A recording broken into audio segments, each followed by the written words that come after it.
माता की। आज सरदार वल्लभ भाई पटेल के मूर्ति अनावरण और रक्तदान शिविर में हमारे बीच में विराजमान मामली से विधायक भाई पुष्कर जी डांगी साहब, भाई राम सिंह जी, प्रतापगढ़ से भाई मीठालाल जी, रामचंद्र जी, कंवर जी, कालूलाल जी, भाई शांतिलाल जी और विराजे हुए समस्त मंच पे विराजे हुए धर्मदास सुरेश नाम लो थोड़ा विराजे हुए सभी मंचासीन अतिथि और संचालन कर रहे और ऊर्जावान कार्यकर्ता भाई रतन जी, विराजे हुए मोहतबीरगण भाइयों और दोस्तों, माताओं और बहनों, सबसे पहले तो मैं माफ़ी चाहूँगा कि बहुत देर से आप बैठे थे और आज मुझे 2 जगह रक्तदान शिविर में भाग लेने का भी अवसर मिला। जैसे घर से निकला मुस्कर भाई का फोन आया कि मैं पहुँच गया, मैंने कहा मैं भी रवाना हो गया। पर रास्ते में शायद 16वां जनवा समाज का रक्तदान शिविर था, तो वहाँ पे भी मुझे जाने का अवसर मिला, तो थोड़ी देर में लेट भी हो गया। फिर भी मैं चित्तौड़ के सभी ऊर्जावान कार्यकर्ताओं को धन्यवाद दूंगा। सभी वक्ताओं ने, भाई राम सिंह जी, लड़का जी, सब ने बताया और सच्ची बात भी है कि आखिर में जब कहीं जाते थे तो जब डांगी नाम आता था तो तकलीफ तो होती थी, छेड़ते थे स्कूल में। तो मेरे बेटे ने भी मेरी जगह बेटे ने नाम लिख दिया पटेल। अब मैं डांगी लगाता हूँ, बेटा पटेल लगाता है, तो तकलीफ तो थी क्योंकि एक काश्तकार गाँव में और खेती बाड़ी पर निर्भर थे, तो सबको यूँ लगता था यार ये तो खेती बाड़ी वाले हैं। पर डांगी एक ऐसी समाज है जो एक अन्नदाता के रूप में भी देखा जाता है। मुझे जब भाई एक उदयपुर में चिंतन शिविर का आयोजन हुआ, भाई राम सिंह जी, रतन जी, आपके चित्तौड़ से, प्रतापगढ़, बांसवाड़ा, डूंगरपुर, राजनगर, सलमर, सब जगह से अमुक प्रतिनिधि आए और उस चिंतन शिविर में जब हम बैठे हैं तो कोई एक चिंतन रहा, भाई पुष्कर जी भी वहाँ थे, भाई दलीचंद जी भी उसमें विधायक थे नहीं। तो ऐसी कोई बात हुई कि यार भाई अपना प्रतिनिधि क्यों, कि ये जो राजनीति की जहाँ तक बात आई तो राजनीति में देखा कि कोई प्रतिनिधि हमारा जयपुर में नहीं है। मैं कोई था, इससे पहले वाला जो कार्यकाल निकला 5 साल, उसमें कोई प्रतिनिधि जयपुर में अपनी समाज का नहीं था। तो चिंतन शिविर की जो शुरुआत की, इसलिए धन्यवाद है उनको जो रूपरेखा बनाई सभी को। उस चिंतन शिविर के बाद जब यहाँ के आपके रतन जी, आपके जो कि यहाँ की पूरी टीम, बांसवाड़ा से, हर जगह से टीम ने तय किया क्यों नहीं एक बड़ा सम्मेलन करा जाए और सबको आपस में मैसेज के माध्यम से सूचना दी कि एक बड़ा प्रोग्राम रखें, बेणेश्वर में रखें। पहले तय किया कहाँ रखें, मगर हमने ये देखा कि अगर उधर रखेंगे तो उधर भी हमारे काफ़ी भाई रहते हैं और एरिया टीएसपी आता है। और जब बेणेश्वर के अंदर जब तय हो गया प्रोग्राम, तो देखो आप उसके अगले दिन पुष्कर भाई बारिश हुई, पर्टिकुलर 1 किलोमीटर एरिया में इतनी बारिश हुई वो पंडाल गिर गया। कमी हमारी भी रही। फिर वहाँ के बुजुर्गगण सब ने कहा यार अपन ने नारियल वगैरह कहीं चढ़ाई ही नहीं, और रात भर से इसमें एक सांप घूम रहा है, हम इसको पूरी पंडाल में, मैंने कमी तो रही है। सीधे वो लोग गए, एक टीम बन के बेणेश्वर जी भगवान के वहाँ नारियल चढ़ा के आए, अगरबत्ती करके आए। दूसरे दिन बारिश भी नहीं और बहुत ही बढ़िया प्रोग्राम था। अपन तो वो आस्था रखते हैं तो भगवान पे भी आस्था रखते हैं, और चूक भी हो गई थी। तो मैं आज इस मूर्ति के अनावरण में बात करूं तो कहीं कहीं जहाँ जाते थे पूछते थे, अभी भी हम दोनों विधानसभा में जाते हैं तो कोई कहते यार आप डांगी हो तो कौन हो, एसटी में हो या ओबीसी में। तो हम बताते कि यार भाई हम ओबीसी से हैं, काश्तकार हैं, हम डांगी हैं, पटेल हैं, और हमारे आगे से जुड़े हुए डूंगरपुर बांसवाड़ा में पाटीदार लगाते, हम एक कौम से। जब मुझे पिछली चुनाव सरकार में एक प्रतिनिधि मंडल हमारा गहलोत साहब से मिलने का अवसर मिला, एक बोर्ड चयन के लिए, फिर रतन जी आप ही थे, राम सिंह जी थे, तो हमें सबको एक परिचय देने का अवसर मिला कि भाई मैं उदयलाल डांगी, आपने कहा भाई मैं राम सिंह, आपने कहा मैं पटेल पाटीदार।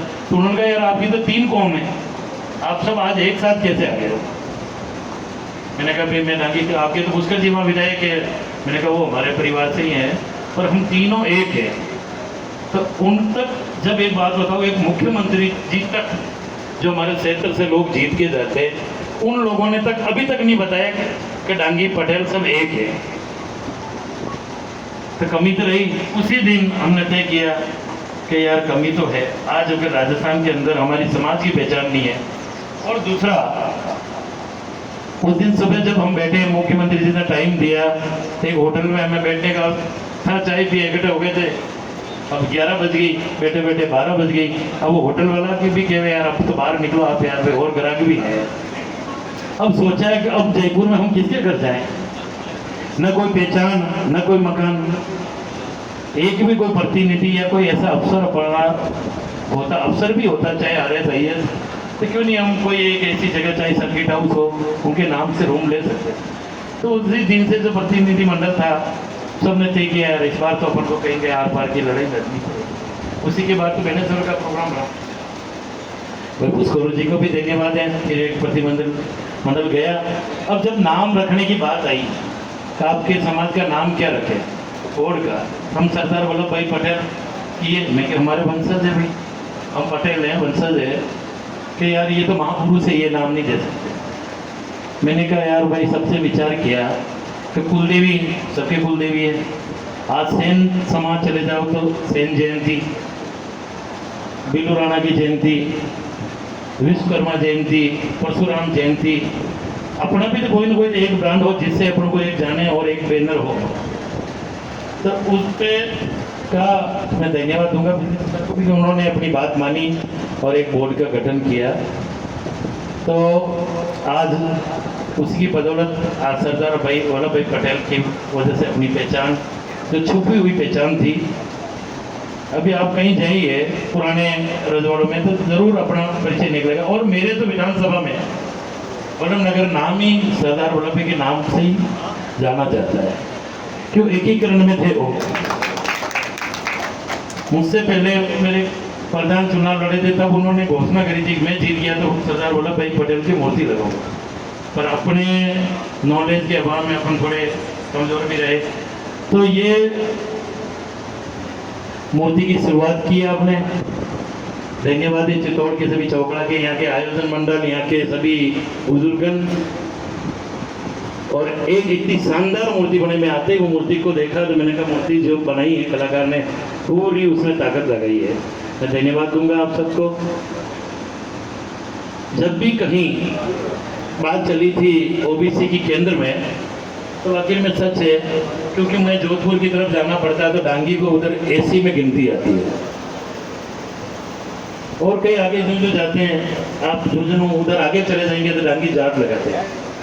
तो अभी तक अपनी समाज बिखरी हुई समाज थी, उर्फ नाम से जानी जाती थी कि समाज में हर समाज में डांगी लगाते हैं, पर ये किसी और के हो गए। पर पर्टिकुलर ये देखा जाए मूल समाज डांगी खासकर अपन है। तो निश्चित रूप से अभी जब बात चली, मैंने भूस्कर भाई को भी कहा है कि अपन दोनों को मिलकर राजस्थान की विधानसभा में भी ये बात उठाएंगे और कोशिश करेंगे और सबकी ताकत से कि केंद्र की सरकार में हमारा नाम हो डांगी पटेल, जिससे जो एडमिशन होते हैं चाहे नवोदय के हो, केंद्र के हो, चाहे केंद्र की जो भी नौकरी होती है उसमें हमारा केंद्र में OBC का कोटा नहीं होता है, ये कोटे की भी भरपाई हो जाएगी। मैं विश्वास दिलाता हूँ समाज के लिए जब भी कभी जहाँ जरूरत पड़ेगी आप आधी रात में याद करना, मैं हमें समाज के लिए तैयार। पार्टी है, पार्टी एक पहचान है, मगर समाज की देन है।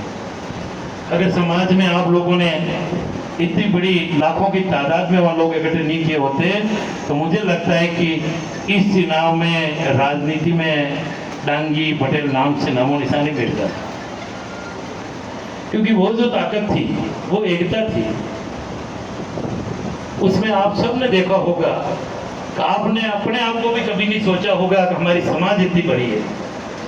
वहाँ का अनुशासन, वहाँ की वेशभूषा, पूरे हिंदुस्तान में वो वीडियो गए कि ये आखिर कौन सी समाज है, एक जैसे कपड़े, एक अनुशासन में, कोई टीम नहीं, कौन पानी पिला रहा, कौन क्या कर रहा है, अनुशासन से जाना आना, और किसी भी आदमी का ना एक्सीडेंट ना बाल बांका होना। बाकी इतनी तादाद में भगदड़ में भी इतने लोग इकट्ठा हो जाना, कोई प्यास से, कोई किसी बीमारी से भी, तो ये एक भगवान का आशीर्वाद रहा। उसी की बदौलत से आज अगर पुष्कर भाई हैं या अगर मैं हूँ तो आप सभी समाज की बदौलत से है। जब मुझे वल्लभ नगर से चुनाव लड़ने का अवसर मिला, पहचान कम थी, मगर 2021 में जब टिकट कटा, चित्तौड़ से, चाहे प्रतापगढ़ से, बांसवाड़े, हर जगह से युवा और बुजुर्गों का इतना आशीर्वाद बढ़ा कि आप कह रहे हैं कि हम वोट नहीं दे सकते, पर आप लोगों ने एक ताकत दी हमको, और आपके मैसेज, व्हाट्सएप, कॉलिंग से हमें ताकत आई कि यार आखिर में चुनाव लड़ना पड़े। बाकी 5 साल में 3 चुनाव विधायक का लड़ना मेरे हिसाब से तो बहुत ही 5 साल में 3 चुनाव लड़ने का अवसर बहुत ही कम मिलता है, मगर आप सबकी बदौलत से चुनाव लड़ने का अवसर भी मिला और पार्टी ने टिकट भी दिया, और आप सबकी बदौलत से जयपुर जाने का अवसर मिला। आप सबसे विश्वास दिलाता हूँ कि यहाँ से भी जो भी कोई लड़के पढ़ाई कर रहे हैं, जब भी कोई एग्ज़ाम देने आए या और कोई भी काम हो, चाहे आपके विधायक यहाँ है, आपकी बनती हो ना बने, मगर आपको जब भी कोई गवर्नमेंट कर्मचारी संबंधी ट्रांसफ़र हो या और कोई भी भर्ती हो या कोई एग्ज़ाम देने आ रहा, जयपुर रुकने की व्यवस्था हो, तो मैं है और पुष्कर भाई आपके लिए हमेशा तैयार है। मैं सभी रक्तदान करने वाले सभी साथियों को भी धन्यवाद दूंगा, और यहाँ विराजे हुए सभी बुजुर्गों को भी धन्यवाद। आप सबने हमें याद किया, और जब भी हमारे उधर भी कोई ऐसा कोई प्रोग्राम बने तो ऐसे ही व्हाट्सएप और मैसेज कॉल से आप आ जाना, ताकि समाज की एकता भी बनी रहेगी। तहे दिल से बहुत बहुत धन्यवाद।